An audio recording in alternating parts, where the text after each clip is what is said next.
You may be afraid, but the other person on the receiving end, they're just waiting for somebody to say, I love you. I challenge you.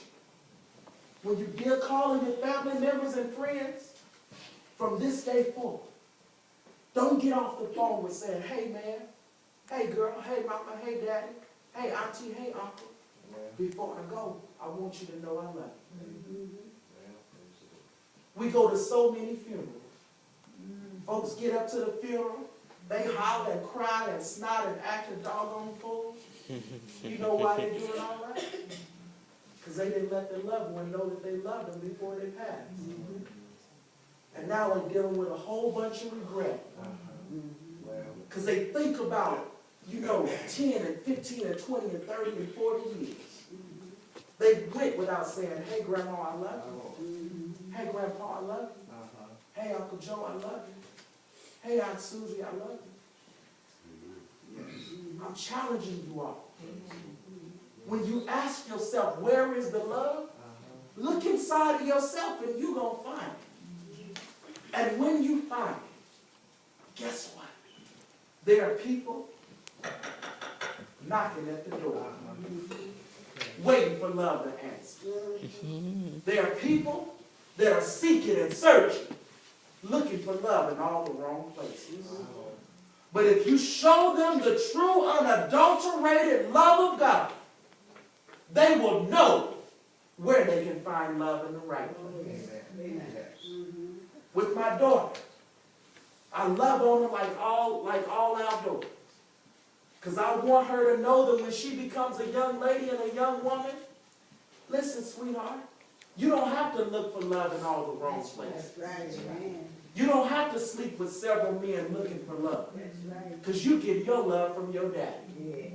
And if they can't love you better than I can, don't bother. Amen.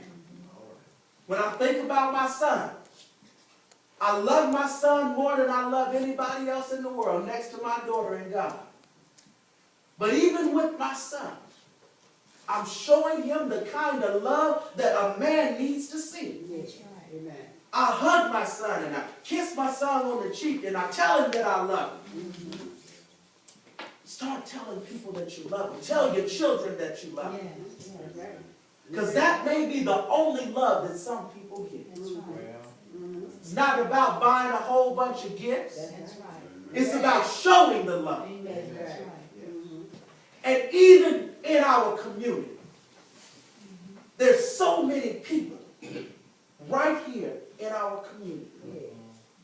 They are hurt, y'all. They are hurt and they are hurting. Old saying says, hurt people hurt people.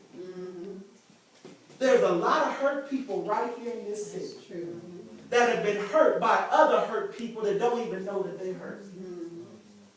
I have people coming to me all the time. Was just on a field trip with my daughter yesterday. Ran into some childhood friends. You know what they told me? That broke my heart. They said, Des, we don't go to church around here.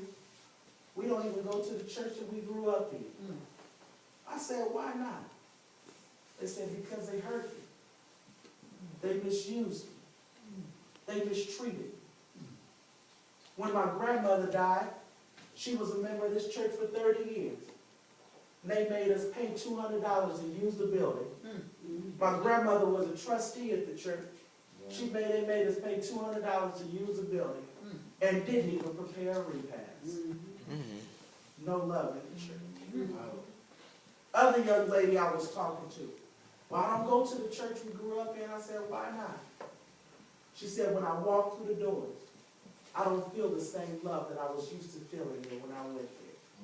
People have gotten good cars and big cars and fancy